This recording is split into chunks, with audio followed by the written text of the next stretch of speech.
ఆయన సోదరుడి పైన అలాగే వైసీపీ కార్యకర్తల పైన తెలుగుదేశం పార్టీ వాళ్ళు దాడి చేయడమే కాకుండా తిరిగి మళ్ళీ వాళ్ళపైనే అటెంప్ట్ మర్డర్ కేసులు పెట్టి ఈరోజు విరూపాక్షి గారిని శాసనసభ్యుల్ని అరెస్ట్ చేయడం జరిగింది.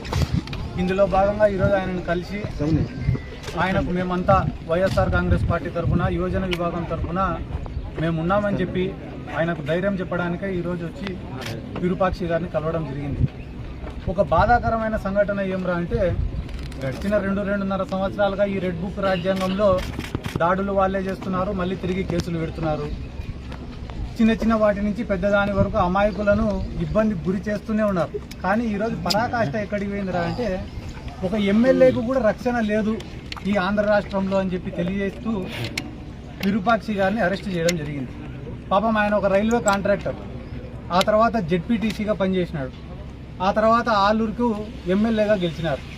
తెలుగుదేశం పార్టీ వాళ్ళు దాదాపుగా ఆలూరు నియోజకవర్గంలో గెలిచి 30 ఏళ్ళు దాటిపోయింది. నాకు వాళ్లకు గతి లేదు, ఆ ఆలూరు నియోజకవర్గంలో గెలిచే ప్రసక్తి లేదు.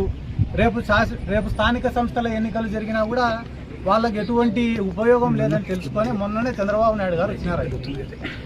ఆలూరుకు వచ్చి మీరు ఏం చేస్తారో ఏమో తెలీదు, వచ్చే ఎలక్షన్ల కల్లా లేదా స్థానిక సంస్థల ఎన్నికల కల్లా ఇక్కడ తెలుగుదేశం పార్టీ జెండా ఎగరాలా, మీరు దాడులు చేస్తారా, కులాల మధ్యన కొట్లాటలు పెడతారా, విద్వేషాలను రెచ్చగొడతారా, అక్రమ కేసులు పెడతారా, భౌతిక దాడులు చేస్తారా, ఏం చేస్తారో మీ ఇష్టం. మొత్తానికైతే తెలుగుదేశం పార్టీ జెండాల ఎగరాలా అనే ఉద్దేశంతోనే ఈరోజు వాళ్ళే దాడి చేసి ఎమ్మెల్యే గారి పైన మరొక 27-34 మంది పైన 27 మంది పైన ఒక కేసు, 43 మంది పైన ఇంకొక కేసు, దాదాపుగా 3 కేసులు నమోదు చేసి వీళ్ళని ఇబ్బంది చేసే కార్యక్రమం చేస్తున్నారు. ఎవరైనా వేడకండి, మీరే ఆలూరుకు పోయి విచారించుకోండి. విరూపాక్షి గారి పైన ఈ రోజు వరకు ఎటువంటి క్రిమినల్ రికార్డు కానీ క్రిమినల్ కేసులు కానీ లేవు. అటువంటి వ్యక్తి పొద్దున్న లేస్తే రాత్రి వరకు కష్టపడడం మాత్రమే తెలుసు. ఏ కార్యకర్త అర్ధరాత్రి ఫోన్ చేసినా పలకడం మాత్రమే తెలుసు. ఆయన ఎమ్మెల్యే కాకముందు నుంచి కూడా పార్టీ కార్యక్రమాలైనా ప్రభుత్వంతో ఏదైనా పని చేపించాలన్నా అహర్నిశలు కష్టపడుతున్నాడని ఒక మంచి పేరుంది. కాబట్టి 164 సీట్లు తెలుగుదేశం వాళ్ళు కూటమి వాళ్ళు గెలిచినప్పటికీ కూడా ఆలూరు నియోజకవర్గంలో విరూపాక్షి గారు ఎమ్మెల్యేగా గెలిచినారు. అటువంటి వ్యక్తి పైన ఈరోజు ఇంత దౌర్జన్యం చేసి వాళ్ళ కార్లు కొట్టి వాళ్ళ తమ్ముడికి ఫ్రాక్చర్ చేసి మళ్ళా తిరిగి వీళ్ళపైన 307 కేసు పెట్టడం అనేది చాలా దుర్మార్గం. ఇది పోలీసుల యొక్క ఫెయిల్యూర్. ఎక్కడైనా టీడీపీ వాళ్ళు వైసీపీ వాళ్ళు కొట్టుకుంటారు, కేసులు కౌంటర్ కేసులు పెట్టుకుంటారు, ఇవన్నీ మామూలే. కానీ దాడి చేసిన వాళ్ళపైనే వాళ్ళనేమో ఇడిచిపెట్టినారు, దాడి చేసిన వాళ్ళని గాయపడిన వాళ్ళనేమో తెచ్చి జైళ్ళల్లో పెట్టినారు. ఇదే ఈరోజు మాకు కొత్త కాదు. కానీ మీరు ఏ సంస్కృతికి తెరలేపుతున్నారనేది మీరే ఆలోచించుకోవాలా. ఎందుకంటే రేపు వైఎస్ఆర్ కాంగ్రెస్ పార్టీ అధికారంలోకి వచ్చిన తర్వాత మేము సైలెంట్ గానే ఉండొచ్చు, కానీ గాయపడినవాడు, దెబ్బతిన్నవాడు, అవమానం పొందినవాడు మర్చిపోతాడా? కులాల మధ్యన కొట్టాటలు పెట్టాలా? ఎంతో మంది నాయకుల్ని చూసినా, కొంతమంది బోయ సామాజిక వర్గానికి సంబంధించిన నాయకులు వచ్చినారు, వచ్చి విరూపాక్షి గారికి వ్యతిరేకంగా మాట్లాడిపోయినారు. అదే నాయకులు మా ముచ్చుమరి గ్రామంలో ఒక బోయ సామాజిక వర్గానికి సంబంధించిన బాలిక మిస్ అయితే ఏ నాయకుడు రాలే. దళిత సంఘ నాయకులు వచ్చినారు ఆడ మద్దతు తెలపడానికి. క్లియర్ కట్ గా వీడియోలలో ఒక ఆడామ వాళ్ళ భర్త, అతనే ఆ ఆడామవి గుడ్డలు చించినాడు. ఇక్కడ ఉన్న ఎన్నో మీడియా ఛానళ్లలో ఆ వీడియోని టెలికాస్ట్ చేసినారు. గుడ్డలు చించుకునేది వాళ్ళే, గుడ్డలు చింపినేది భర్తనే, కానీ కేసు కట్టింది ఎమ్మెల్యే బట్టలు చించినాడని కట్టినారు. ఇంతకన్నా నీచం ఆ రాజకీయాలలో. ఆ దళిత సంఘాల నాయకులు వచ్చినారు.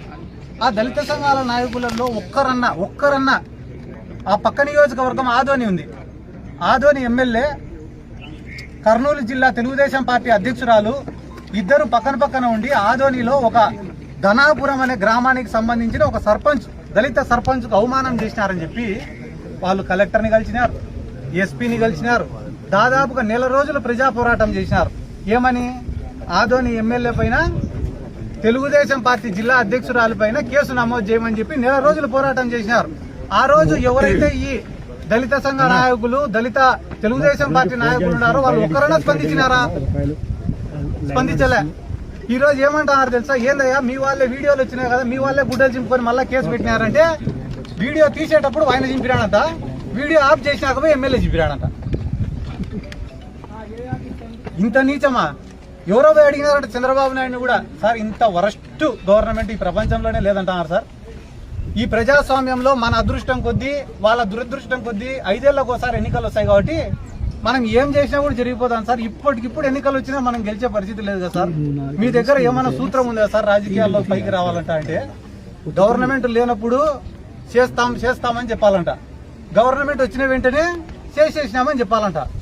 అంతకుమించి ఏం చేయాలి సార్ అంటే, అంతకుమించి ఇంకెక్కువ ఏం చేయకూడదురా, నీకు ఎంత కావాలో అంత దోచుకో, నీకు ఎంతమందిని కావాలంటే అంతమందిని ఇబ్బంది పెట్టుకో, 5 ఏళ్ళు మనదే రాజ్యం అని అంటున్నారు. కాబట్టి ఈ రోజు మీరు ఎవరైనా చూసుకోండి, డిఎస్సి పైన పోరాటాలు జరుగుతున్నాయి, పొగాకు రైతులకు రేటు లేదని చెప్పి పోరాటాలు జరుగుతున్నాయి, దేశవ్యాప్తంగా మోడీకి వ్యతిరేకంగా పోరాటాలు జరుగుతున్నాయి. ఇన్ని మన కాపు సామాజిక వర్గం వాళ్ళు కూడా పవన్ కళ్యాణ్ పైన ఈడి వరకు ఉన్నారు. అన్నిటికీ అమ్ముడుపోతా ఆర్డర్ తెలుగుదేశంకి అని. ఈ కూటమి కూడా కలిసి ఉండే ప్రసక్తే లేదు, వాళ్ళు కలిసి ఉండే కూడా వాళ్ళు బాగుపడే ప్రసక్తే లేదు. వీటన్నిటి నుంచి ఎట తప్పించుకోవాలని తెలియక ఇట్లా దాడులు, కేసులు, అవమానాలు, ఇబ్బందులు. వాళ్ళు ఒకటి గమనించాల్సిన విషయం ఏమరా అంటే, వైఎస్ఆర్ కాంగ్రెస్ పార్టీని ఇబ్బంది పెడుతున్నామని అనుకుంటున్న క్రమంలో వాళ్ళు వైఎస్ఆర్ కాంగ్రెస్ పార్టీని ఇడిచిపెట్టి సామాన్యులను కూడా ఇబ్బంది పెడుతున్నారు. ఈరోజు పోలీసులు మా పైన కేసులు పెడతారని మీరు అనుకుంటున్నారు. మా పైన కేసులు పెడితే మేము కనీసం పోరాడుతున్నాం, కానీ సామాన్యుల పైన, అమాయకుల పైన కేసులు పెడుతుంటే వాళ్ళకి ఎవరికి చెప్పుకోవాలో కూడా అర్థం కావడం లేదు. ఒక్కొక్కరు కూడా ఒక చిన్న కేసు నమోదు చేయించుకోవాలంటే 1-2 లక్షల రూపాయలు ఖర్చు పెట్టుకునే పరిస్థితి. అమాయకుల పైన కేసులు పెడితే రాజీ చేయించుకునే దానికి 2 లక్షలు 4 లక్షల రూపాయలు ఖర్చు పెట్టుకునే పరిస్థితి. చాలా మంది అరే నక్సలైట్లు అనే వాళ్ళు ఉంటే వ్యవస్థలన్నా బాగా పనిచేసినాయి కదరా ఆ రోజు. వాళ్ళు లేకుంటే కానీ ఈ రోజు మన సమస్యలు ఎవరికి చెప్పుకోవాలో కూడా తెలియక ఆత్మహత్యలు చేసుకునే పరిస్థితులు ఉన్నాయి కదరా అని అనుకుంటున్నారు. దయచేసి మీ మీడియా మిత్రుల్ని కూడా నేను కోరుకుంటున్నాను, వాస్తవాలను ప్రపంచానికి తెలియజేసేది మీరే కాబట్టి ఆలూరు నియోజకవర్గంలో ఏం జరుగుతుందో మీరు కూడా ఒక్కసారి ఆలోచన చేయండి. ఎక్కడో పక్క నియోజకవర్గంలో ఉండే బోయ సామాజిక వర్గం నాయకులు వచ్చి మాట్లాడారు కదా, అదే నియోజకవర్గంలో ఉండే గుమ్మనూరు జయరాం గారు కానీ, బొజ్జమ్మ గారు కానీ వీళ్ళు ఎందుకు స్పందించాలా అంటే విరూపాక్షి గారిది తప్పు లేదు కాబట్టి. విరూపాక్షి గారి పైన స్పందిస్తే స్థానికంగా ఉన్న బోయ సామాజిక వర్గం వాళ్ళు కానీ మిగతా కులస్తులు కానీ ఎవరు కూడా ఒప్పుకోరు కాబట్టి.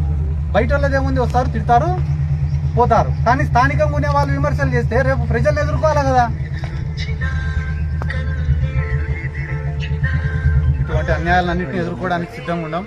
ఖచ్చితంగా రానున్న రోజులలో నేను చెప్పే మాట కాదు, ఎవరెవరైతే నిలుగుతున్నారో వాళ్ళకందరికీ చెప్తానా, 2 ఏళ్ళు మీ ఇష్టం, ఇంకా ఎన్ని కేసులు పెట్టుకుంటారో ఎన్ని దాడులు చేసుకుంటారో 2 ఏళ్ళు చేసుకోండి, కానీ అన్యాయంగా టీడీపీ వాళ్ళకన్నా ముఖ్యంగా అన్యాయంగా కేసులు పెట్టిన ఆఫీసర్లను మాత్రం, వైఎస్ఆర్ కాంగ్రెస్ పార్టీ కార్యకర్తలను, సామాన్య ప్రజలను ఎవరైతే అవమానపరుస్తున్నారో, అసభ్య పదజాలంతో మాట్లాడుతున్నారో, స్టేషన్కు పోవాలంటే కూడా భయానకరమైన వాతావరణాన్ని మీరు సృష్టిస్తున్నారు. అటువంటి అధికారులకు చాలా సూటిగా స్పష్టంగా చెప్తున్నాం, మీరు ఖచ్చితంగా ఎంక్వైరీలు ఫేస్ చేయాల్సిందే.